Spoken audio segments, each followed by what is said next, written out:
Salve, salve, senhoras e senhores! Começa agora mais uma edição do podcast Eu Não Nasci Herdeiro, um podcast de diálogos que não dão dinheiro, mas enriquecem. A edição de hoje é especialíssima. Eu tenho a sorte de contar com pessoas generosas no começo desse projeto.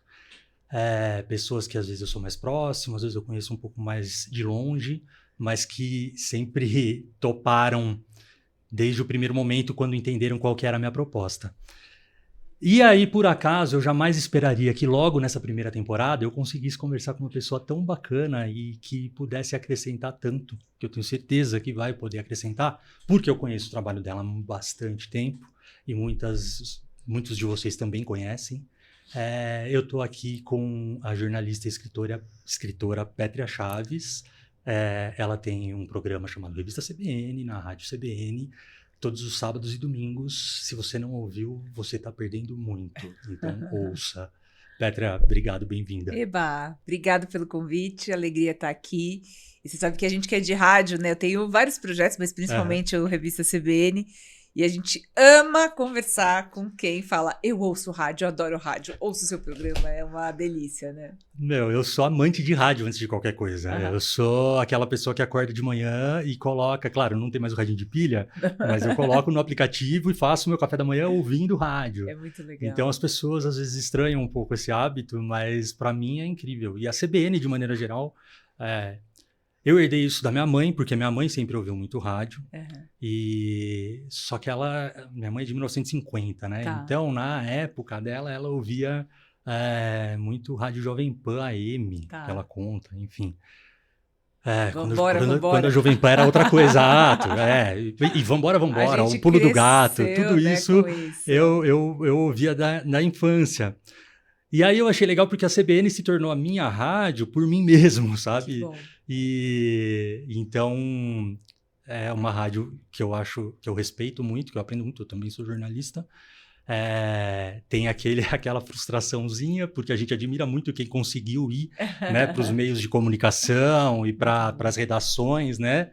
Claro que existe aí um certo romantismo nisso tudo, mas é legal, né? É legal ver pessoas bacanas, preocupadas com a informação e, mais do que informar, em ter responsabilidade, né?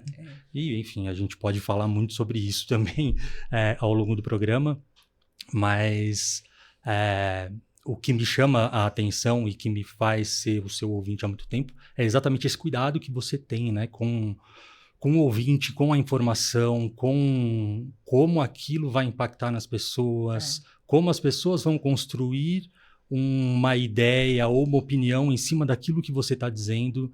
Então, eu não sei vocês que também ouvem a Pétria, mas para mim é assim que chega a sua mensagem, sabe? Com muito cuidado, E aí vem toda a sua questão também espiritual, talvez? Sim, com certeza. Né? De que eu sempre tenho a sensação de que você está 100% ali.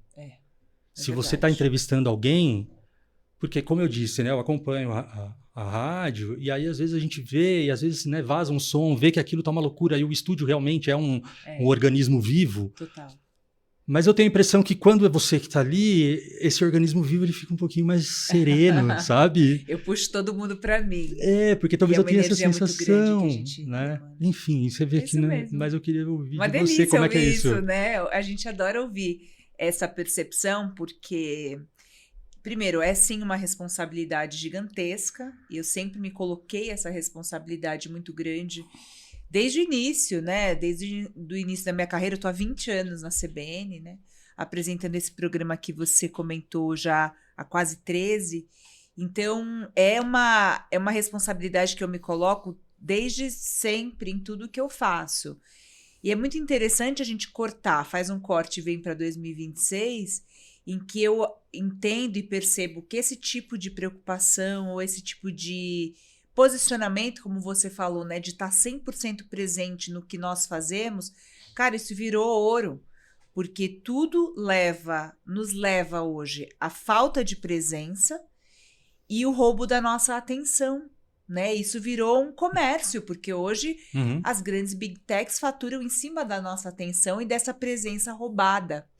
Então, é interessante, depois de 20 anos, né, fazendo o que eu faço, perceber que não é só o meu ofício de jornalista, comunicadora, apresentadora, editar nessa interface com pessoas, mas o exercício da presença também ser um capital tão importante para o nosso tempo. Uhum. E acredito que você queira falar um pouco disso também, porque, de fato, o treino da presença e a percepção de quem está do outro lado do rádio, essa percepção ser tão clara, é muito bacana, é muito importante, porque, de fato, é um trabalho que eu faço comigo mesma, não só profissional, não só para ser uma boa jornalista, uma profissional interessante, mas é um trabalho que eu faço da pele para dentro há muitos anos. É uma coisa que me preocupa e me ocupa há muitos anos. E sim, tangencia o racional, mas também o emocional e também o espiritual, que é uma palavra que eu venho trabalhando para ser desmistificada, porque para mim um dos grandes problemas que nós temos hoje, ele é espiritual.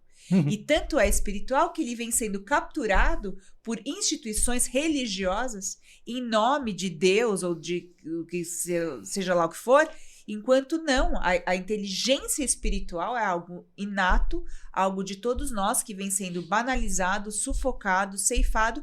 Não à toa a gente tem uma crise de saúde mental e emocional em nível recorde, como nunca foi visto, a ausência do trabalho, como nunca foi visto. E o meu palpite, inclusive eu trago isso nos meus livros, é porque essa inteligência espiritual, que não é religiosa, não é institucional, sabe? Ela não tem dono, ela é uma inteligência, ela é uma capacidade inata, uma habilidade inata. Essa inteligência, ela está sendo sufocada. E aí a gente tem uma série de problemas que eu tenho certeza que a gente vai falar um pouquinho deles hoje. Eu te ouvindo, tem duas coisas que eu queria comentar, né? Eu acho que tem um problema gigantesco, porque quando a gente fala dessa religião ou dessa espiritualidade capitalizada, para além do problema de transformar tudo isso em mercadoria, existe também uma questão que é perigosíssima, que é o fato de que só aquilo que eles estão transmitindo é espiritual, é religião e etc.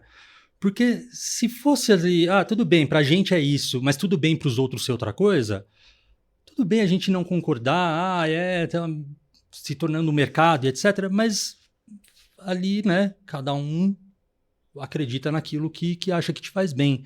Agora, acho que um problema maior ainda é essa imposição, né? De que assim, não, é isso aqui. Se você não é isso aqui, todo o resto é ruim. Os né? intérpretes de Deus, né? E isso dá margem, nada mais atual falar sobre isso, isso dá uma margem gigantesca para os falsos gurus. Sim, né? Que sim, também sim. É um dos pilares, eu acho, dos nossos problemas modernos. É você achar que você tem um intermediário com Deus. E você, e principalmente muitas mulheres, né, hoje nessa nossa sociedade super desigual e que, enfim, fatura muito, né, em cima das nossas carências, né, e então a gente tem margem para muitos falsos gurus.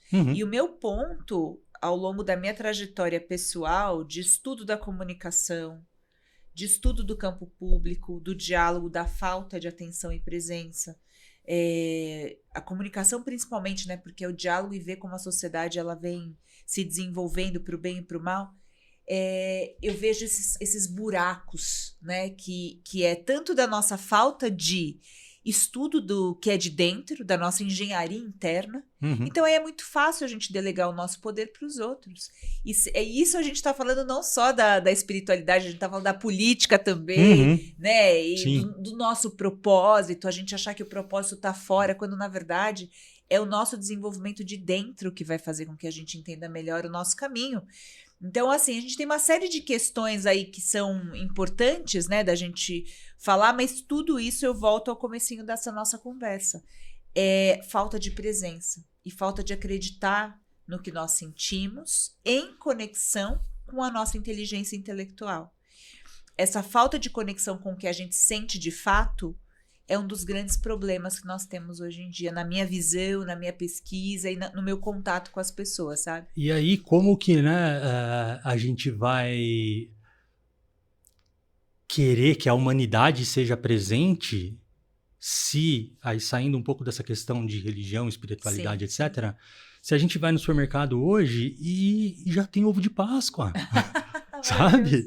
Assim, o universo empurra a gente a estar no automático e sempre estar com a sensação de estar devendo, né?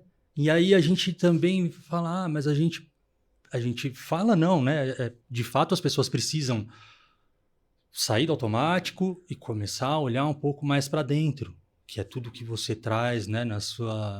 Primeiro no seu jeito de viver, mas consequentemente no seu trabalho, no rádio, né? Nos seus livros.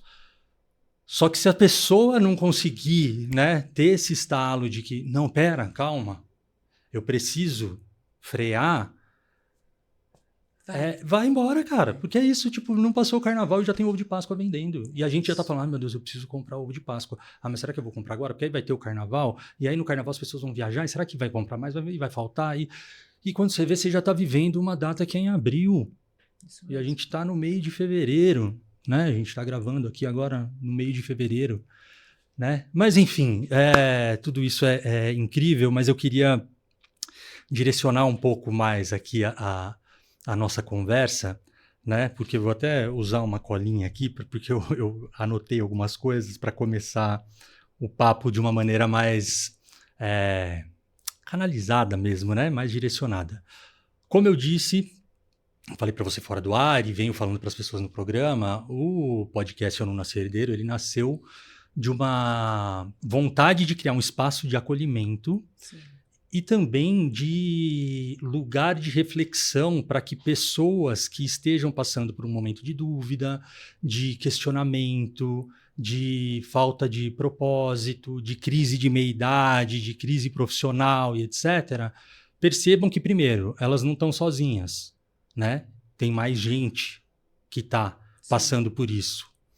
A Deloitte divulgou um estudo recentemente, não sei se é 25 ou 24, analisando a geração Y, e esse estudo mostra que, falando no âmbito profissional, né, as pessoas da geração Y, as principais preocupações delas são a falta de um propósito, a falta de uma estabilidade financeira, e preocupação cada vez maior com a saúde mental. Dentre outras coisas, né? Mas esses são os pontos que mais me chamaram a atenção. Aí, quando eu comecei a colocar o meu foco nisso, eu me deparo com o maravilhoso Michel Alcoforado, e ele tem uma fala que eu acho incrível, que resume tudo isso. Ele fala, a geração Y é uma geração que deu errado. Eu acho uma provocação incrível, porque eu acho que ele resume exatamente essa questão. A gente cresceu, e aí eu falo a gente, porque eu tenho 42 anos, faço parte dessa geração, e me enquadro nisso tudo que a gente está falando. O podcast nasceu dessa minha necessidade de, caramba, o que eu estou fazendo da minha vida? Né? É sério que eu estou acordando todo dia às 6:30 da manhã para tomar banho correndo, fazer café correndo, levar minha filha para a escola correndo, para eu voltar, para eu sentar na mesa às 8:01, para parar para almoçar ao meio-dia, para estar discutindo com a minha gerente se a palavra tal, no título tal, de um comunicado que fala sobre o reajuste do plano de saúde, faz sentido ou não, e aí isso vai para o diretor, que vai para o CEO, que vai para não sei o quê. E tudo bem, precisa, claro, ter um cuidado, etc. Mas assim, eu estou dedicando horas da minha vida para isso. Será que é isso que eu quero? Né? Que propósito eu encontro nisso? Qual que, né? Isso, e tudo bem, isso precisa ser feito, mas será que todo mundo não está dando uma importância muito grande para coisas que talvez não sejam tão importantes assim? Né? E não estou entrando aqui na questão de dizer que eu estou certo ou errado, só estou falando de onde me pegou, né? Então eu me enxergo nessa questão toda da geração Y. E aí vem o Michel Alcoforado, fala isso.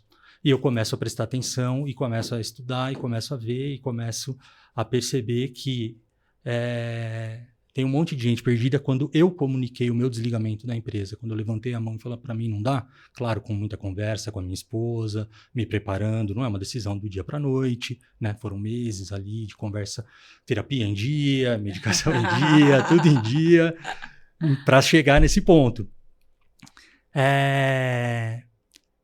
E aí, o que acontece?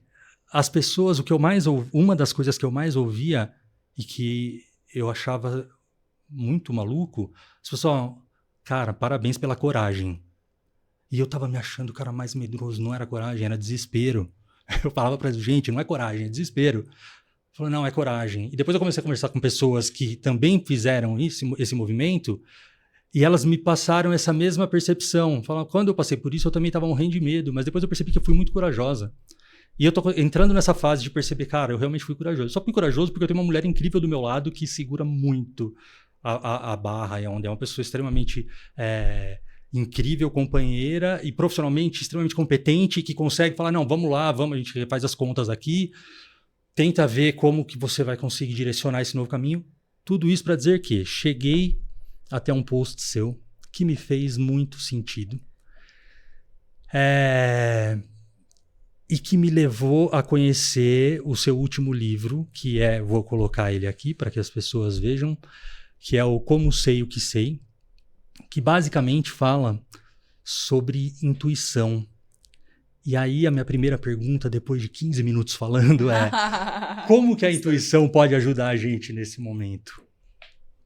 Você sabe que uma das coisas que eu mais fiz e faço nessa minha trajetória, não só profissional, mas de vida, é escutar. Né? Eu adoro escutar as pessoas. Eu estava num retiro faz pouco tempo e estava com algumas colegas jornalistas, né, que cobrem saúde mental e tudo mais, e a gente estava nesse retiro. E aí eu tomei um baita de um elogio que eu vou compartilhar aqui com vocês sem medo de ser cabotina, porque acho que é legal, assim, eu fiquei surpresa e muito lisonjeada. E a minha colega, ela falou assim, Pétria, sabe o que eu percebo? Você adora falar de você, eu adoro, né, sou leonina, imagina, e adoro falar também. E ela falou assim, mas você gosta também de escutar, e é uma escuta genuína. E eu fiquei muito lisonjeada, porque hoje as pessoas ou falam só delas, ou não se colocam, e eu tenho essa coisa de adorar falar de mim, falar da minha obra, mas também escutar. Eu tô falando isso porque te ouvir é muito interessante, porque acho que sim, você, nessa tua fala, né, que você fez agora, ela condensa muitas das inquietações de muitas pessoas e da nossa geração. Eu tenho 43 anos também. E eu sempre me senti, César, uma baita outsider, mesmo estando totalmente imersa no sistema. Eu trabalho numa das maiores organizações de comunicação do país, como você contou, né? A rádio, CBN, que tem uma baita credibilidade, sempre me fez muito feliz estar ali. Mas não me fez só feliz. Eu passei por vários dilemas logo no momento em que eu entrei ali. E eu tô contando isso para chegar no ponto da intuição e responder você, porque logo no início da minha trajetória como jornalista, na CBN, mais do que na CBN, é conhecendo o mundo do hard news, que é extremamente desafiador e deixa qualquer um em desequilíbrio, porque é muito duro você lidar com a realidade nua e crua, a dor da realidade, porque a realidade não é bonita. Como tem uma amiga que ela fala assim, o mundo não é para principiantes, né? E a vida não é justa. Essa é a premissa, que eu acho que a geração Y quer lutar tanto contra isso e não vai. A realidade vai nos derrotar se a gente não encarar essa realidade. Foi muito duro para mim, logo no início, lá nos meus 22 anos, 21, 22, entrar no mundo do jornalismo e entender que eu amava fazer aquilo. Essa era a sua idade quando você chegou na CBN? Isso, eu tenho 43, eu tô lá há 20 anos, né? Então, assim, eu fui estagiária durante um ano inteiro na TV Globo e já logo depois comecei a trabalhar na CBN. Minha carreira toda praticamente tá lá. Ou seja, já no Hard News, já numa grande empresa. E eu percebi que eu amava, mas eu também odiava estar ali. Porque eu amava estar ali como princípio de trajetória profissional, mas aquilo já me afetava emocionalmente de uma maneira muito impactante. Então, ali, logo no começo, eu entrei num dilema, meu Deus. Mas te afetava o quê? O dia a dia e aquelas notícias todas, etc? Ou o fato de estar numa grande... Não, o fato de estar numa grande empresa, para mim, era maravilhoso. Imagina, recém-formada, eu estava num lugar onde por isso eu perguntei se com essa idade você já estava ali. Já? Porque é incrível mesmo, né? Então, assim, eu tava num lugar de destaque e talvez odiando estar ali por conta do ritmo frenético, ou mais do que o ritmo frenético. Talvez o que me afetava muito era estar em contato com a dor das pessoas e aquilo me afetar. Eu não conseguia olhar para aquela dor e ser cirúrgica. Aquilo me afetava, de me deixar mal mesmo. Então eu tive logo... Você já estava no ar nessa época ou era Sim, eu já comecei produção? no ar. Eu fiz um ano de produção na TV Globo, né, como estagiária, mas ali o estágio, sim. ele é muito profissional, ele é uma das escolas mais incríveis que poderia passar. Passei por Fantástico, Globo Repórter, todos os jornais, Jornal Nacional, SPTV. Inclusive, logo no momento em que eu entro na CBN já como apuradora repórter, eu ainda dividia o meu tempo como produtora do SPTV na TV Globo. Aí depois não aguentei a jornada dupla e fiquei na CBN, porque eu queria mesmo fazer uma carreira como repórter ou, né, uma carreira de microfone, de exposição com o público. Então, César, os dilemas já apareceram ali, e ali eu já vi que a vida não era um mar de rosas. Não era nada do que eu idealizei, enfim, vida real. E a partir desse momento eu já percebi que eu precisava me escutar. Aliás, me escutar não era uma escolha, era uma necessidade. Senão eu ia adoecer, ou eu ia ter que abrir mão daquilo que eu não queria abrir mão. De estar naquele lugar, de entender meu papel público, ou o que eu ia construir. E ali, essas dores que eu senti logo no início da carreira, né, de ser muito sensível, de ouvir além das palavras, essa sensibilidade, essa pele fina ao mundo. Então, logo no início da minha trajetória, eu já comecei a quê? A buscar muito isso que a gente chama ou de espiritualidade ou de autoconhecimento. Eu falei, eu preciso entender como eu funciono da pele para dentro para eu conseguir suportar o que o mundo me traz. Porque senão eu vou adoecer. Eu brinco, né? Lá atrás nem se falava de burnout, mas, na verdade, era isso que com 1 ou 2 anos de rádio eu já estava prestes a viver. Amando o que eu fazia, mas também odiando por conta da pressão. Então, esse treino interior, ou essa busca por me conhecer e não sucumbir, me levou para o yoga, me levou para a meditação, muito jovem. E eu entendi que ali tinha um caminho importante para eu seguir de o quê? Autoobservação e treino interno, treino da minha mente. Então eu posso te dizer, fazendo esse corte, indo para 2026 e falando do livro sobre intuição e como a intuição é importante, a intuição, ela não é só uma ferramenta ou uma inteligência que a gente vai falar assim, pronto, vou ouvir a minha intuição e agora vou ter as respostas certas para a minha vida. A intuição, ela é uma jornada. Ela é um jeito de ser e estar no mundo. Ela é um treino que, a partir do momento em que você entende que ela é importante, você passa a criar uma série de práticas na sua vida que vai contribuir para você se escutar mais, mas para você também se portar de uma forma diferente no mundo. Você não vai ouvir a sua intuição e ser a mesma pessoa que você era. E operar da mesma maneira como você opera, porque hoje essa insatisfação imensa, por exemplo, você falou aqui pra gente, né, do e-mail, de discutir filigranas e tal. Se a gente não tem esse treino dessa escuta interna, esse treino da presença plena fora do ambiente de trabalho, essa musculatura da alma, a gente não aguenta, porque qualquer trabalho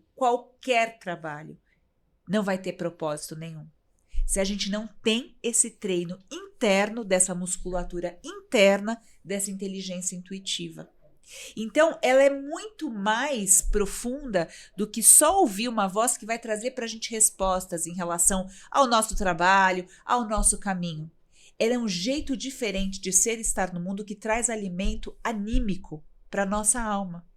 E aí a gente não fica tão dependente de ter o propósito no trabalho, porque ele não vai vir. O propósito, ele está dentro da gente. E a inteligência intuitiva vai ser o treino para a gente escutar qual é o meu verdadeiro propósito, independente do que eu esteja fazendo. Você consegue entender? Sim, claro. Então, eu comecei a pesquisar a intuição de maneira intelectual, porque eu vivencio ela muito forte, porque em vários momentos eu poderia ter saído do jornalismo. Em muitos momentos eu sofri de mais pressões, mais apaixonada pelo trabalho em determinados momentos, mais frustrada com o trabalho em outros, mais sem propósito. Mas o que estava fora, mais ou menos propósito, em determinado momento eu percebi que tanto fazia se eu tivesse dentro de mim essa âncora interior, que é esse treino da voz, esse treino intuitivo. Então, quando você fala da nossa geração Y,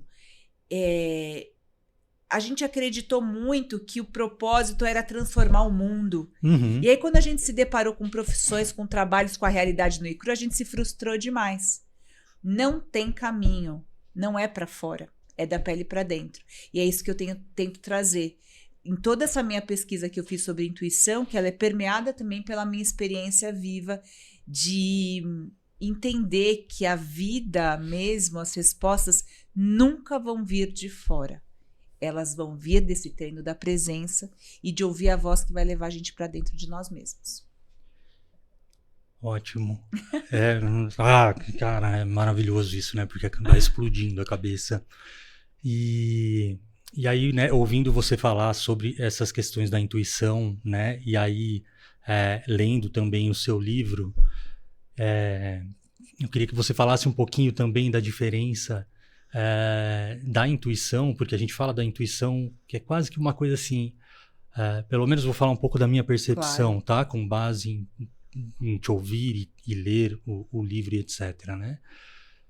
A intuição é a resposta certa antes de você saber o porquê. Isso.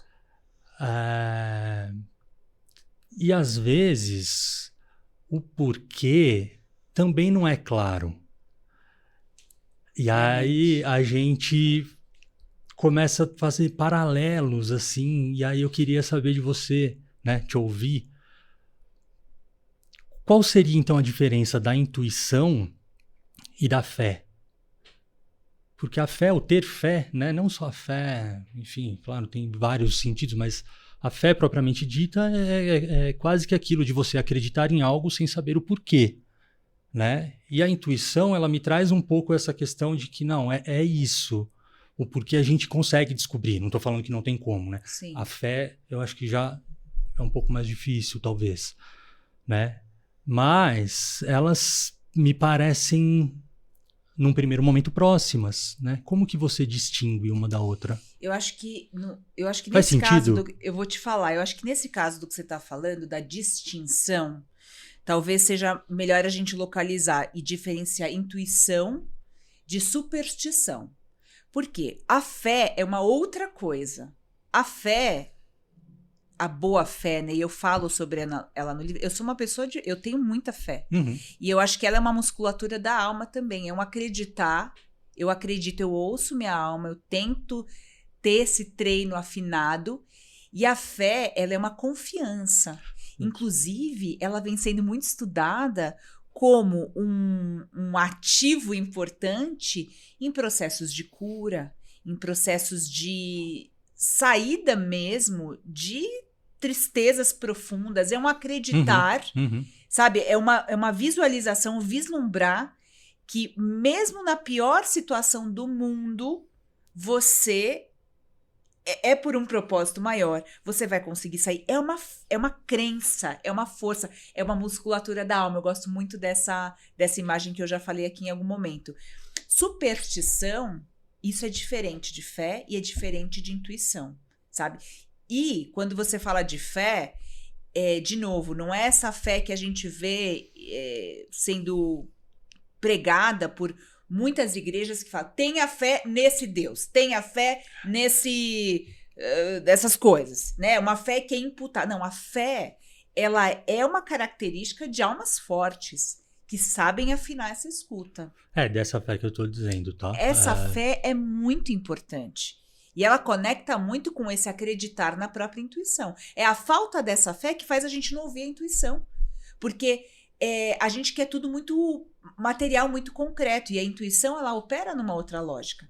Ela é o acesso, a intuição que a gente fala e que eu falo muito no livro, ela é esse acesso rápido a informações que estão aqui presentes de forma inconsciente no nosso corpo ou no próprio inconsciente coletivo e que a gente acessa de forma muito rápida. A ciência vem procurando estudar isso. Mas a gente precisa ter fé muitas vezes, em acreditar nessa voz, naquilo que a gente sabe, mas que o teu racional, o teu intelecto fala, não, peraí, deixa eu desconfiar. O intelecto, ele vai buscando ali, como é que você chegou nesse resultado? A intuição, ela não tem explicação. Como sei o que sei? Apenas sei, mas sei. E a resposta está certa. Tanto que eu faço questão no livro de destrinchar vários cientistas que chegam a respostas depois de ralarem muito o intelecto, depois de, enfim, suarem muito a camisa, eles chegam a respostas satisfatórias pela intuição, por um sonho, por uma voz, por ver um sinal aleatório que faz com que eles cheguem à resposta correta. Suaram muito a camisa. O intelecto está sendo usado, mas a intuição, ela vem como uma resposta que encurta caminhos. Ela funciona numa outra lógica. Você dá o exemplo no livro, né, da descoberta da fórmula do benzeno, né? Do Kekulé. E tem vários outros. E eu coloco no livro várias situações que eu mesma passo, em que eu foco, presença. Você desliga o teu intelecto e deixa, isso é necessário ter fé, porque o mundo inteiro te fala para você não confiar nessa voz invisível. E que não é só invisível mística, de forma mística ou supersticiosa, que eu também vou falar mais na frente no livro, quando eu falo um pouco do Spinoza. Mas ela é uma confiança nessa inteligência somática do corpo. E que foi muito minada por esse pensamento cartesiano e de que só o pensamento cartesiano, só a inteligência lógica é válida. Então a gente precisa talvez exercitar um pouco essa fé que é muito presente nas mulheres, sábias anciãs, inclusive eu trago no livro, em lideranças indígenas, em povos nativos, que exercitam o tempo inteiro uma espécie de fé enquanto inteligência, não enquanto superstição. Não é a fé num cristal, é a fé no meu próprio corpo, na inteligência que habita o meu corpo. E ela vem não só de forma intelectual. Então, por que eu gosto muito de ter esse tipo de conversa, César? Porque a gente precisa do treino da presença, do treino do silêncio, para acreditar na inteligência intuitiva, para acreditar no nosso próprio corpo e nessas informações que o nosso próprio corpo nos dá. Por exemplo, essa insatisfação no trabalho. Quantas e quantas vezes a gente passa por insatisfações milhares no trabalho, e em vez da gente ouvir essa voz, tanto para mudar a dinâmica do trabalho, ou para mudar mesmo de trabalho, a gente ignora. E aí o que acontece? Vem o transbordamento, vem o burnout, vem a depressão, vem o não aguentar mais, porque você não ouviu, você não teve fé em você mesmo, na tua voz. Você entende em que lugar que eu utilizo a palavra fé? Sim. É esse acreditar inteligente. Sim. É uma fé ativa e proativa, não passiva, não delegando para falsos gurus ou falsos pastores ou falsos líderes religiosos. É uma fé, essa palavra precisa ser desmistificada, porque ela começa dentro da gente. É uma crença no invisível, mas que é inteligente. Então, ouvir o próprio corpo e o treino de ouvir o próprio corpo é muito importante. Seja para essa fé boa que eu coloco no livro, seja para o entendimento de como a inteligência intuitiva funciona. De novo, eu não posso trazer uma cartilha, porque essa é uma habilidade inata de todos nós. Eu posso falar para você, pratique o silêncio. Eu posso falar para você, pratique a presença plena. Faça bolsões de silêncio, ouça o teu próprio corpo, ouça o que a tua voz interna te diz, mas você não tem fé em você. E aí, como que a gente vai fazer para chegar nesse sumo das respostas que a gente quer, das respostas que a gente busca? Não, a gente quer tudo pronto. Né? A gente quer respostas. Faça isso, faça aquilo. Não. O caminho da intuição, ele vai trazer para a gente uma jornada de ser e estar no mundo de uma maneira muito mais presente e sim, com fé.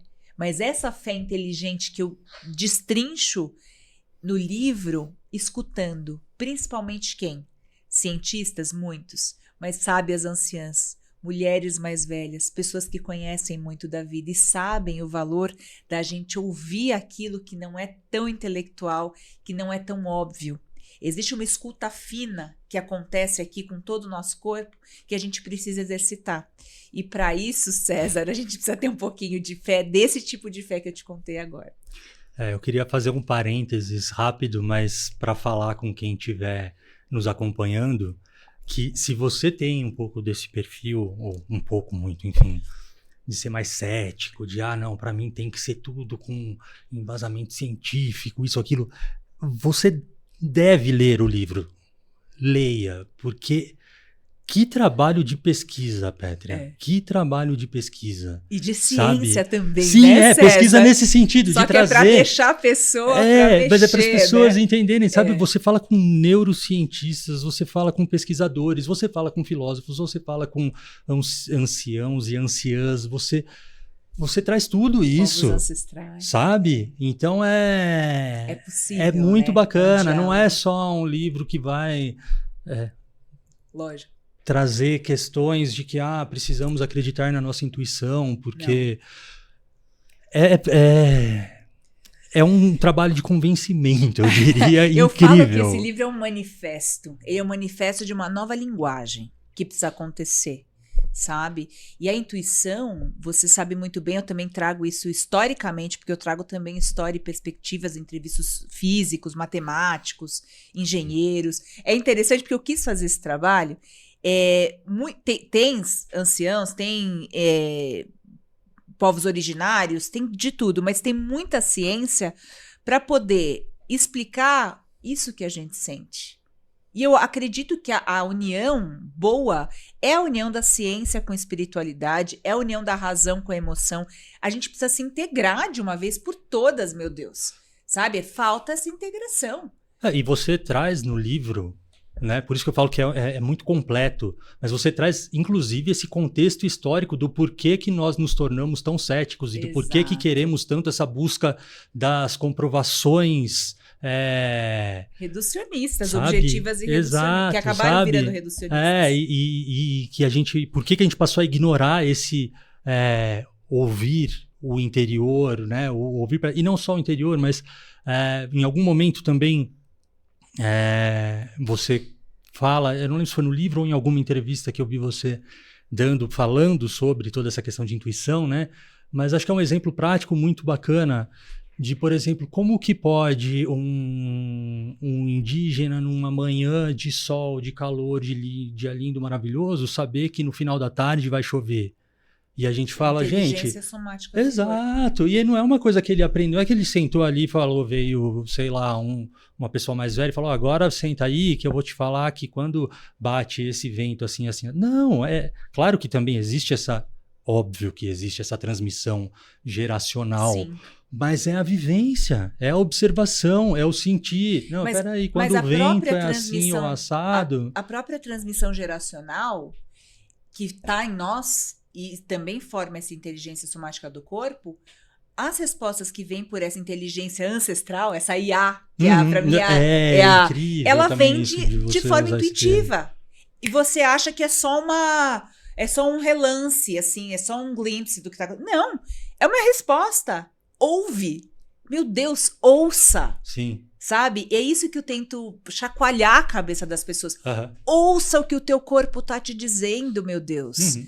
Para e ouve. Não fica perdendo tempo rolando tela de celular, que tá te trazendo dopamina, tá te anestesiando da própria vida. E depois você não aguenta e quer remédio. Para os mais variados remédios. Para acordar, para dormir, para emagrecer, para engordar. O tempo inteiro a gente querendo remediar aquilo que a gente não quer escutar dentro da gente. Para e escuta. Sim. Porque as respostas estão ali. E a gente, inclusive, se a gente ouvisse essa voz da intuição, da inteligência intuitiva, em conjunto com a inteligência intelectual, a gente não estaria correndo correndo atrás do próprio rabo, né? Uhum. Porque é o que você falou. Será que a vida é acordar, escovar o dente, tal, e tomar café? Esse ciclo sem razão de ser nenhuma? A vida é muito mais do que isso. A vida é muito mais magia do que isso. E é aí que mora o propósito. O propósito, infelizmente, não vai estar lá naquele trabalho que fez você sofrer um burnout. O propósito está fora. Uhum. E aí eu queria te falar uma coisa... Mas dá para cruzar esses caminhos? Claro que dá, mas o que eu vejo é que, falando de geração agora, a gente está depositando muitas fichas fora da gente, é o que eu falei no início. Entendeu? O trabalho é lógico que ele pode e deve ter propósito, é claro. Mas se a gente já construiu uma vida de não escuta, como é que você quer que o teu trabalho tenha algum tipo de propósito? Se o que já levou a gente até lá foi totalmente sem propósito. Esse é o meu ponto. Então a gente precisa dar 2 ou 3 passos atrás, voltar, sabe? Eu gosto muito da imagem dos jogos, porque eu jogo muito jogo com os meus filhos, né? Eu falo um pouco disso no livro. E eu gosto muito dessa imagem de tabuleiro. Eu tô o tempo inteiro falando do tabuleiro. Inclusive, quando eu falo muito do nosso papel feminino, né? Hoje, na existência, num tabuleiro masculino, em que as regras são... A gente vai ter que mudar em algum momento essas regras, para todo mundo jogar um jogo mais legal para todo mundo. Hoje, a gente ainda não tá jogando um jogo que é legal para todo mundo. A gente ainda tá se esforçando num tabuleiro que tem uma regra que foi feita por um tipo de gente. A gente vai ter que misturar, a gente vai ter que se misturar. A gente vai ter que ouvir mais para criar novos tabuleiros. Mas, usando essa imagem, né, dos jogos, como é que a gente faz? Posso te filmar um pouquinho? Pode, claro. Como é que a gente faz para ter um jogo mais bacana para todo mundo?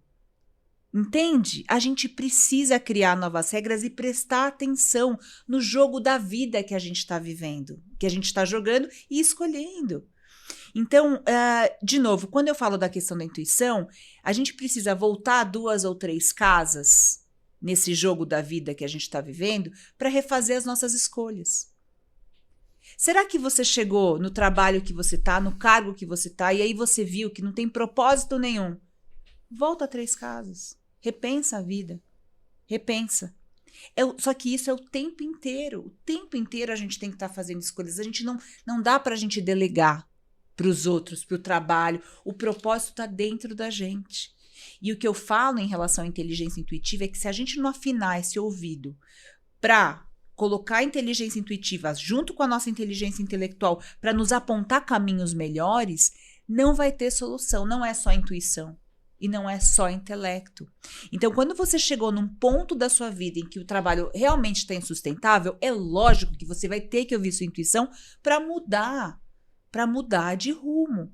Mas não vai adiantar nada se os teus próximos caminhos forem com as mesmas premissas, desejando as mesmas coisas.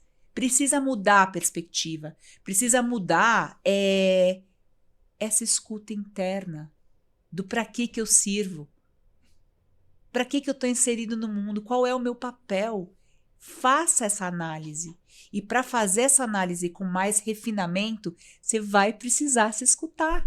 Então, o que eu falo para refinar a nossa intuição? O que é necessário? Bolsões de silêncio. Respiração mais consciente. Eu queria te perguntar, sei lá, algumas, como você falou, né? Não tem um manual, mas acho que algumas dicas tem. Algumas dicas dá para seguir, né? Algumas e aí, dicas sim. Como que a gente pode? Primeiro, né? Que acho que é esse um grande desafio que eu percebo, e eu falei isso já algumas vezes desde que a gente começou a conversar, né? As pessoas, elas precisam sair do automático e elas nem percebem que elas estão no automático. Como que a gente tremenda. Vai e fala, dá uma chacoalhão assim, sabe? E aí paga caríssimo em cursos caros, em coaches, não sei o quê. Quando eu falo nos meus 2 livros. É democrático demais. Respira. Sai do modo simpático de viver no modo luta ou fuga. Vai para o modo parasimpático. Respira. Eu ensino técnicas de respiração aqui no livro, que eu já faço há 20 anos. Respira. Faça bolsões de silêncio. Você não precisa meditar 20... Eu acho ótimo meditar e eu medito. Mas você não precisa disso. Faça bolsões de silêncio de 1 a 2 minutos por dia. Aliás, 1 a 2 minutos, 3 a 4 vezes por dia. Você está treinando a tua mente. Quem manda em quem? Eu controlo a minha mente. Fala dessa questão do silêncio e também em algum lugar eu te ouvi dizendo, dando um exemplo que um determinado dia você estava ali secando seu cabelo e aquilo ali foi um momento e tal. Então, acho que esse silêncio também... Eu já ensino para minha filha. Filha, você percebe que quando a gente seca o cabelo, vem umas ideias e ela já começa esse diálogo com ela mesma no mommo da beleza. Ela tem quantos 10 anos, vai 10 fazer anos. 11. Você tá entendendo? É simples. Então, e aí, duas coisas, né? E é legal que você me dá um gancho para uma outra coisa que eu não queria deixar de te perguntar. Mas primeiro, né? Esse silêncio não significa necessariamente você ter que subir as montanhas Ser e monge. ficar... Eu pareço um monge? Não, eu tô ali então, louca assim, noticiando a prisão de político, a vida né, real. isso que é legal falar para as pessoas entenderem, falar, mas pô, como que eu vou conseguir silêncio nessa vida corrida, né, nessa loucura toda? Né? Esse silêncio é você se silenciar, né? E encontrar ali, claro, procura um lugar talvez um pouquinho mais tranquilo, etc. Mas é claro, né? A gente não está dizendo que você precisa encontrar um lugar 100% silencioso para você conseguir praticar esse exercício. Eu comecei, né? Esse exercício há quase 20 anos atrás, no transporte público vindo aqui para a Avenida. A gente está gravando na Avenida Paulista e me veio um revival, assim, uma nostalgia tremenda. Eu já trabalhei aqui na Avenida Paulista, eu fiz faculdade na Casper Libero, que é aqui na Paulista 900. E o meu Sabe treino... que quando eu nasci, meus pais moravam na Paulista com a Brigadeiro. Jura? Então, assim, a gente então, tá pronto, em casa, todo mundo em casa. Né? Em algum momento da nossa história, esse lugar fez sentido. E estamos aqui agora na Paulista. Eu fiquei lembrando, e o meu grande treino esse silêncio contemplativo foi no transporte público, vindo do Brooklyn, onde a minha mãe mora, onde eu morava, vindo do Brooklyn pra cá todos os dias no transporte público e indo embora naquela muvuca, sabe, de 7 horas da noite. Era ali que eu ficava parada no ônibus observando todo mundo. Eu nunca me deixei em estado de entorpecimento. Tanto que eu não tomo bebida alcoólica. Já bebi na época da faculdade, saía com os amigos. Então, eu sei o que é ir pra balada. Sei o que é porque vivi. Uhum. Mas eu não me deixo entorpecer. Tem vida demais pra eu ver. E a presença, você treina estando presente. Porque você ir para os Himalaias também é uma forma de ausência, porque é muito mais fácil. Claro, tem outras austeridades, eu estudo filosofia védica, é uma outra coisa. Sim. Mas eu estou dando esse exemplo básico da vida do dia a dia, é você parar e observar. Treina a tua mente para isso. O que o teu corpo te diz quando você está em determinadas presenças? Você se sente à vontade ou você se sente como uma latinha amassada? Eu tenho essa sensação. Quando eu estou perto de gente estranha, para mim, que eu não sincronizo, eu pareço uma latinha amassada. Eu estou sentindo meu corpo. Entendeu? Percebe o teu corpo. Sabe a sensação quando uma semana depois que eu saí do meu último trabalho, e eu sempre deixo claro, tá, gente? Não é uma crítica ao meu último trabalho, é uma não, é a tua decisão, própria história. As tuas próprias escolhas provavelmente te levaram para lá. O mais maluco é que, assim, foi o melhor lugar que eu já trabalhei dentro desse universo corporativo, com o time mais colaborativo, com as pessoas mais colaborativas. Então, não era assim, porque é um ambiente... Não, era um jogo que eu percebi que eu podia estar jogando ali Real e Barcelona, mas eu jogo ping-pong, eu não jogo futebol, entende? Ou talvez eu possa aprender a jogar. É isso, mas enfim, sobre isso. Né? E eu acho que o aprendizado da escuta vem um pouco disso. Eu me perdi, você estava falando, o que você falou por último, que eu queria lembrar da questão do meu último trabalho? Que eu falei que a gente parece uma latinha amassada em determinadas presenças. Na primeira semana que eu saí do meu trabalho, a minha sensação... Sabe quando você abre um pacote de café embalado a vácuo? Foi essa a minha sensação. Eu tava... como se fosse uma descompressão. Porque o que acontecia? Era acordar cedo, era começar a ter aquelas palpitações na hora que eu ia abrir o notebook, porque na hora que piscava o Teams, eu tinha certeza que eu ia ser cobrado de alguma coisa e aquilo já, minha cabeça ia para um lugar e falava, meu Deus, fiz tudo errado, eu tô ferrado. Você tava cheio de gatilhos. E nem era. Às vezes a pessoa só tava me chamando para saber como tinha sido a reunião do dia anterior, né? Isso mesmo. Então tudo isso vai comprimindo. E aí quando eu tomei essa decisão... Na primeira, segunda semana, era essa sensação. Eu me senti um pacote de café embalado a vácuo que cortou e aí entra o ar e faz... Sabe? Aquela embalagem recupera a forma, sim, sabe? Aquilo vai melhorando. Mas o que eu queria te perguntar, porque você falou uma série de coisas que eu acho muito legal. Você citou aí a questão da sua filha, né? Que você fala para ela e ela já aprende, né? E tudo mais. Então, assim... Primeiro, aqui de novo, para você, gente, que tá aí, que é cético, fala, mas intuição, isso, aquilo, porque, enfim, por que a Pétria tá falando disso tudo? Vocês vão, em algum momento desse livro, vocês vão se reconhecer. Nem que seja na hora que ela conta a história, que ela procura o livro da filha, que não é da filha, né? Provavelmente é dela. Do Pense Bem. E se você é geração Y, você sabe do que eu tô falando. Se você não é, dá um Google que você vai descobrir. Então, cara, você joga Pense Bem, você jogou Pense Bem, entendeu? Muito, e tudo muito. isso vai criando conexão com esse público que eu quero conversar. Porque você sabe o que é Pense Bem, você sabe muito bem, e talvez faz tempo que você não ouça o nome desse brinquedo, né? Então, assim, primeiro, eu queria, né, conta rapidinho aqui pra gente, né, essa experiência do livro do Pense Bem, que eu acho muito legal. Segundo, como a gente faz, então, para... Qual é a palavra correta? Educar, treinar as nossas crianças para que elas desenvolvam essa inteligência da intuição. Que já tem, né? A gente só perdeu, né? Sim, Manter, enfim, fazer com que elas não percam. Mostrar para elas que elas tenham, que elas estão Perfeito. ali, ou não deixar que elas, né, escondam isso, enfim. Exatamente, maravilhoso isso, porque talvez você também lembre, quem tá ouvindo a gente, lembre de quando era criança e tinha a intuição muito mais aguçada e ela foi simplesmente amassada, como eu adoro essa imagem, com uma latinha para reciclagem, né? Não é assim que a gente sente, assim, ó, você vai... E aí você ainda quer caber naquele espaço. Então, assim, não seja uma latinha amassada para reciclagem, mas vamos lá. Essa história do Pense Bem, que é um jogo que eu amo, e aí a Tectoy lançou de novo. Eu falei, eu preciso comprar para as crianças. É uma versão bem vintage, né, de quando a gente brincava. E um dos meus entrevistados para o livro, que é o Edson Guzella, ele é engenheiro, esqueci agora a denominação, mas ele constrói satélites. Inclusive, ele trabalha ainda hoje para a Telebrás e participou da construção do primeiro satélite brasileiro. E eu fui conversar com ele porque eu encontrei na internet trabalhos dele falando sobre intuição e o trabalho da intuição na engenharia.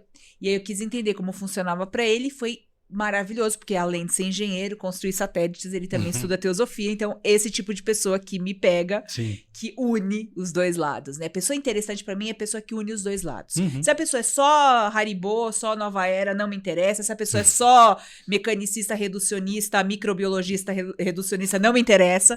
Agora, se a pessoa une os dois lados, eu falo, aí tem alguma coisa pra mim, aí eu acho essa pessoa interessante. É uma pessoa que tá tentando trabalhar seus paradoxos. E aí, o Edson, ele me fala em determinado momento da minha entrevista com ele fala assim, Pétria, para a intuição ser boa, para ela funcionar, vamos dizer assim, você tem que fazer a pergunta. Você tem que ter a pergunta certa. Aí a intuição vai te dar a resposta.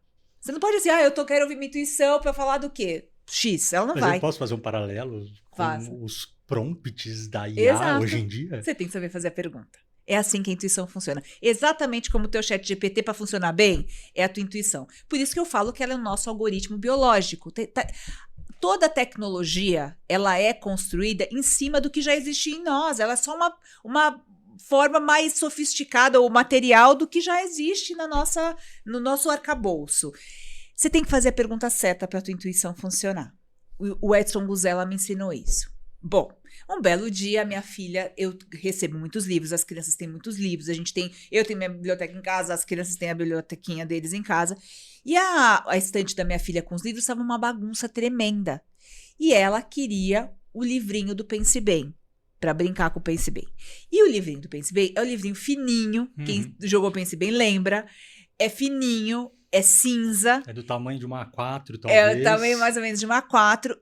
E eu olhei para aquela estante e ela queria o Pense Bem, o livrinho. Eu falei, se eu for ver um a um o livrinho do Pense Bem, eu nunca vou achar. Tava uma zona, tava uma bagunça aquela estante. É um bom sinal porque ela é bem frequentada, né? Exato, mas tava uma bagunça. É bem frequentada. Pode crer, com certeza.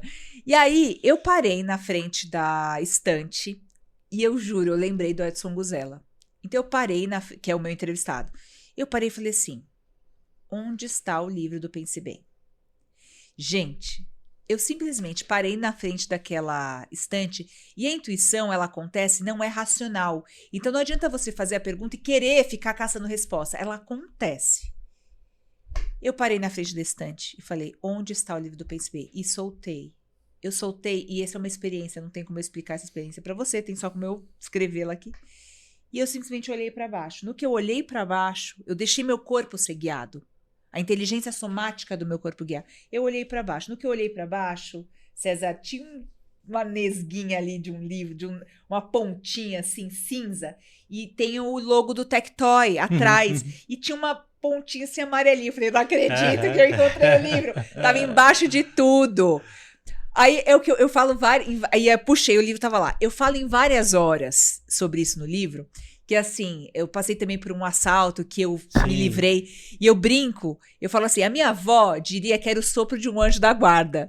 A neurociência diz que é só o meu corpo tão alerta que não só os meus 5 sentidos estão percebendo o que está acontecendo, mas a gente tem outras ramificações nervosas que também percebem o que está no nosso redor. Não é místico. Sim. É inteligência somática do corpo. Sim. Usa o teu corpo. Usa o teu corpo. Eu tenho falado isso. A gente tem uma Ferrari e a gente está usando como uma Brasília de 1970, em 2026. Usa a tua Ferrari. Treina a tua Ferrari. Não precisa pagar milhões. E a gente está falando aqui do livro do Pense Bem, mas a lógica é a mesma para tudo, né? Faça a pergunta e solte. Talvez ela venha imediatamente, como veio para mim no livrinho do Pense Bem. Mas talvez demore um dia, talvez demore 2, talvez venha num sonho, talvez venha num... Você fez a pergunta e lançou e liberou. Às vezes vem, tudo é oráculo quando você vive no modo intuição. E o oráculo não é nada místico, é um símbolo que te conecta com alguma resposta que está ali, latente para ser respondida pelo teu próprio corpo. E aí precisa ter aquela fé que a gente falou lá atrás, que vai vir a resposta. Às vezes vem na hora, às vezes vem um dia, depois 2. Mas é uma inteligência que acontece por meio do silêncio. Mesmo para você que é tão cético, ouvir o que eu tô falando e talvez ler, tem um pouquinho de fé aí. Deixa eu ver o que ela tá falando, se faz sentido. Eu falo muito no meu primeiro livro, eu não acredito em nada do que eu tô falando, experimenta. Busca experimentar. E aí você vem conversar comigo. Mas faz. Mas vai, vive. Não busca só resposta pronta. Vive, experimenta, erra. Outra coisa que tem acontecido muito com esse livro é assim, como que eu ouço a minha intuição para ter a resposta certa? Ela vai te fazer errar também. E o erro te leva para outras verdades. A gente precisa também pensar um pouco nessa nossa estrutura dessa sociedade do desempenho e do sucesso. Que sucesso? Você mesmo pensou que ia ter um sucesso, chegou lá, na melhor empresa que você já tinha trabalhado, com a melhor equipe, o melhor time, o mais produtivo, o mais respeitoso, chegou lá, foi sucesso? Sabe, que legal você falar isso. Desculpa te interromper, Imagina. Mas é que eu acho que é interessante. Para mim, uma pessoa que eu tenho como bem-sucedida, que eu conheço, e que muita gente pode ouvir e falar, nossa, que loucura. Assim, eu tenho um músico, ele é praticamente um primo meu. O meu tio é quase que um irmão do pai dele, o meu primo mais velho nasceu no mesmo ano que essa pessoa. Ele chama Silvio Garcia. Ele é um músico, ele mora hoje na Serra da Mantiqueira, em São Bento do Sapucaí. E o que ele planejou para a vida dele? Ele foi morar nos Estados Unidos quando jovem, trabalhou lá que nem um maluco um tempo, juntou uma grana, voltou pro Brasil, comprou o sítiozinho dele lá em São Bento, que era onde já o pai dele tinha sítio, etc. Mas enfim, comprou o pedaço de terra dele lá, construiu a casa dele. Quando eu digo construiu, botou a mão na massa, construiu ali a horta dele, né, as culturas dele, né, o pomar, etc. E falou, vou viver do que o meu sítio me proporciona e de música, que era o grande sonho, que ele queria viver de música. E assim é. E para mim ele é a pessoa mais bem-sucedida que eu conheço. Com certeza. Para mim isso é sinônimo de sucesso. Porque ele afinou o instrumento dele, ele afinou literalmente, né? Ele afinou o seu próprio instrumento entre o desejo dele e o que estava no externo. E não estou dizendo que tenha sido fácil, tá? Que falando assim, eu estou tentando, porque a gente está com um tempo um pouquinho curto. Assim, ele teve uma série de desafios, claro que tem, né? Mas eu olho para a história dele e vejo que as coisas caminharam mais ou menos ali dentro daquilo que ele tinha se proposto a fazer. Mas o que me espanta é que ainda assim, esses dias eu estava conversando com ele e ele estava um pouco desesperado, não, mas assim, né? Falando um pouco de que, puxa, que saco, porque as pessoas estão muito imediatistas, as pessoas me procuram e querem saber quanto é para tocar tal dia, assim, se eu não respondo na hora, a pessoa fica brava, e eu tô vendo que o cara tá botando não sei quantas pessoas dentro do estabelecimento dele, do restaurante dele, não sei o quê, e tá cobrando não sei quanto, e tá ganhando uma puta grana, e o meu cachê quando eu peço R$100 a mais. Então, assim, ele tem as questões dele, e que são autênticas, genuínas, né? Mas, de certa forma, é um caminho que para mim é um caminho de sucesso, né? E às vezes eu fico pensando, eu falo, puxa, cara, acho que tem hora que eu só queria comprar meu sítiozinho na montanha, só que eu também sei que não, porque eu não vou saber plantar abóbora para comer, e nem sei se eu queria tanto aprender, mas enfim, o que eu tô querendo dizer é exatamente isso, desculpa te cortar, mas é que é isso, né? Que sucesso é esse, né? A gente precisa se questionar. O meu caminho, César, ele sempre foi muito filosófico desde criança. Então, é a maneira como eu estou no mundo e eu vivencio o mundo com grandes perguntas, né? E eu sempre quis responder essas grandes perguntas que eu tinha desde a infância. Então, o meu viver, ele é muito filosófico. Eu acabei escolhendo jornalismo, que me permite fazer perguntas, que é o que eu mais amo fazer. Perguntas. Esse lugar de falar, de dar respostas, ainda não é muito confortável para mim, mas eu preciso fazer isso porque eu pesquiso e é o meu trabalho de comunicadora, jornalista e pesquisadora. Mas o que eu posso te dizer é o seguinte: a gente precisa se questionar o tempo inteiro. Esse é o exercício inteligente. Toda vez que a gente sucumbe a respostas prontas, a gente está negligenciando a nossa intuição. Você pode até seguir os caminhos, e tem que seguir os caminhos que aparecem. A vida vai te trazendo caminhos, a gente precisa se sustentar né, no mundo material. Mas a gente precisa, o tempo inteiro, estar se questionando e estar vivendo nesse campo entre razão e intuição.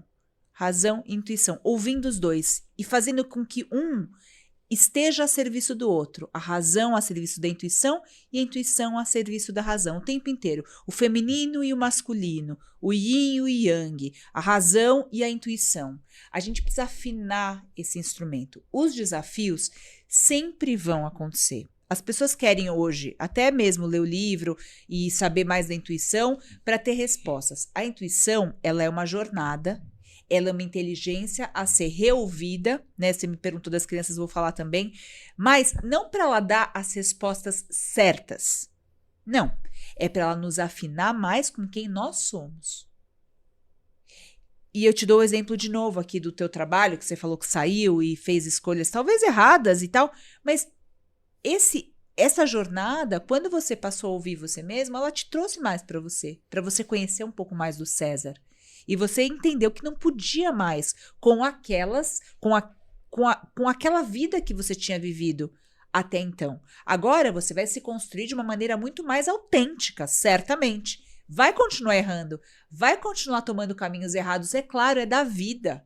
Mas talvez de uma maneira muito mais autêntica, vivendo a tua própria novela. E isso que é importante. Quando eu converso com as crianças, com os meus filhos principalmente, o que eu tento fazer é com que eles ouçam essa voz. A vida não é fácil para ninguém. E não vai ser a Disney. Uhum. Não vai ser a Disney. Esse mundo de sonhos que é construído para fingir que a gente tem algum lugar de sucesso para chegar. Tudo é pensado e construído e etc. Né? Aconteceu uma situação, minha filha caiu numa sala... em que não tinha nenhuma amiga realmente, e aí foi uma frustração. Vai ficar na sala, vai entender o que é o erro, porque a gente aprende no contraste, mas você não pode ficar no contraste o tempo inteiro. Uhum. Então é para isso que funciona essa voz sensível, para trazer para a gente um discernimento sobre o caminho certo a tomar. A gente vai tomar rumos errados, mas a intuição vem falando assim, não, peraí, vamos retomar, vamos voltar para a rota. E o tempo inteiro essa mágica entre a razão e a intuição, não só a razão, porque só a razão é o que está levando a gente para o burnout, só a razão é o que está levando a gente para a depressão, só a razão, modo de vida mecânico, que é facilmente substituído pela IA, inteligência artificial, o nosso modo de vida mecânico a gente vai ser facilmente substituído pela IA, se a gente seguir assim. E vai seguir com cada vez mais adoecido. Então, a gente precisa dessa voz sensível para apontar para a gente caminhos para a gente voltar à rota do nosso propósito, da nossa alma. A gente precisa falar mais de alma, sem entrar nesse lugar jocoso da religião. Falar de alma é falar de uma entidade que também nos compõe, de uma esfera que também nos compõe, que é importante de ser ouvida e de ser estudada. Como que ela é estudada? Por meio do silêncio. Ela acontece de outra maneira. E aí, acho que amalgama tudo do problema que a gente está vivendo. É muito para fora, é muita rede social, é muito aparentar o sucesso, um sucesso plástico. Precisa dar volta a 3 casas no jogo da vida. E eu acho que também não existe o problema, né? Como eu falo no perfil do Instagram do podcast, procuro sempre transmitir essa mensagem também. É um espaço de reflexão e de convite para que as pessoas, de repente, encontrem ali inspiração para encontrar outros caminhos ou para retomar o caminho que ela já está com outro olhar. Perfeito. Não é um problema. E é o que eu falo para as pessoas também. Eu não tenho problema se daqui 6 meses eu concluir esse projeto e falar, tá, era isso que eu precisava fazer com isso. Agora eu vou voltar para aquele caminho. Eu não tenho problema de pegar o meu currículo e colocar embaixo do braço e voltar, mas voltar de que maneira? Mais inteiro. Porque um mais último afinado. exemplo que eu acho que é interessante para quem está acompanhando a gente é cuidem. Acho que a primeira, uma coisa que não depende de nada, depende só de você. Claro, esse olhar para dentro, mas cuidem também do seu corpo, porque esse modelo em que a gente está inserido, ele nos adoece. Eu, desde que saí desse meu último trabalho, eu emagreci 9 quilos. Uau. E não é por depressão. Não. É porque eu me mexo. Porque antes eu passava o dia sentado no computador. E aí tentava fazer uma academia, isso, aquilo, mas quando dava.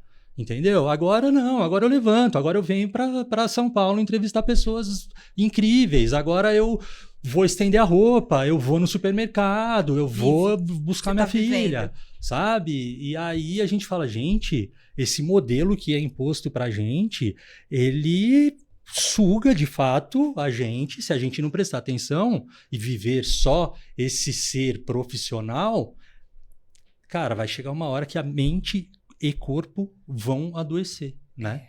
Eles vão adoecer. Pétrea, que alegria, obrigado por ter compartilhado esse tempo comigo e com a gente. Não vou cansar de me falar da sua generosidade. Que trabalho incrível. Eu tô aqui com 2 livros, eu vou pedir para você fazer uma dedicatória no meu, mas isso a gente pode pensar depois. Eu vou pedir pro pessoal aqui, pro Yuri e pro Calixto, obrigado aí pelo suporte, pessoal do Yorkcast, que eles estão aqui nos recebendo com muito carinho, muita atenção. Estou muito feliz. Se você estiver pensando num projeto de podcast, procura essa galera que tá aprovado. Mas no final, quando pegar aquela câmera...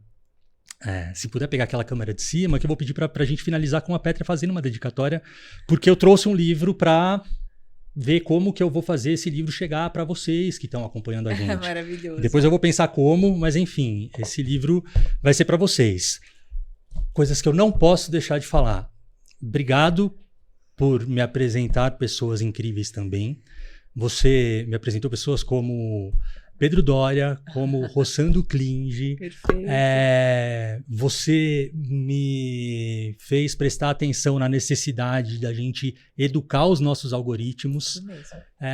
Então, pessoas como você fazem a gente ter esperança num mundo que vale a pena, sabe? Vale. Porque numa correria tão grande, com pessoas tão fechadas em si e querendo passar por cima de todo mundo para alcançar os seus sucessos e objetivos, etc., ou no máximo se fechando ali com seus grupinhos e dane-se o resto, se você pensa diferente, dane-se você, se você não acredita no que eu não acredito, dane-se você não, e você traz esse respiro e esse ar de esperança no melhor sentido, porque acho que a esperança também, quanto mais esperança a gente tem, acho que mais crítico tá, né? Porque se a gente tem muita esperança de alguma coisa, é sinal que a coisa tá muito feia. Mas o que eu tô dizendo é que você é esse oásis no meio do deserto de uma loucura que a bom. gente vive. Ai, Então, que bom. obrigado, tá? Obrigado pelo seu trabalho, obrigado pela sua generosidade e o microfone é seu. Fica à Eu que vontade. agradeço estar aqui no teu podcast, desejo muito sucesso. Eu sou muito intuitiva, então eu aceito convites, eu falo muito não tenho medo nenhum de falar não. Não saio à noite, me chamou para beber bebida alcoólica, não vou. Muito obrigada. Se quiser me encontrar, me encontra de dia, a gente marca café da manhã. As minhas melhores reuniões são nesses momentos, mas eu sou muito intuitiva em aceitar convites e quando eu vi o nome do teu podcast, né, Eu Não Nasci Herdeiro, como eu não nasci herdeiro, eu me identifiquei na hora, eu tenho que ralar muito, eu trabalho muito, eu acordo 5 da manhã, vou dormir, né, tarde, assim, eu vivo muito a vida, né, e eu acho que é uma recompensa para mim essa troca genuína, isso para mim é dinheiro, isso para mim é valor, isso para mim é riqueza, a gente poder se encontrar, se chocar, fazer aquela mistura, aquela alquimia e sair transformado. E eu vejo também o meu papel não só de ser essa pessoa que propõe essas alquimias, mas também de me deixar ser afetada pelas pessoas e pelas trocas pelas quais eu sou submetida, né? Então, eu agradeço muito, te desejo muito sucesso, espero que todo mundo leia, não só Como Sei o que Sei, mas também escute Teu Silêncio, que é meu primeiro livro. E, enfim, é isso. Estamos aí. Parabéns e sucesso. Tá ótimo. Muito obrigado. Bom, você que acompanha a gente até aqui, obrigado pela companhia. Eu tenho certeza que vocês aprenderam muita coisa nessa conversa e saímos transformados, o que é mais importante. Então, se de repente ficou com muitas explosões, calma, respira, olha para dentro, ouve de novo, exatamente. E segue o perfil do podcast no Instagram, conta para todo mundo também, é @EuNãoNasciHerdeiro. Tem o perfil da Pétria, que é o @PétriaChaves. Sigam também, porque ali tem muita coisa legal. Ela também comunica muita coisa bacana por ali. Obrigado pela companhia e até a próxima. É isso. Pétria, você assina pra gente?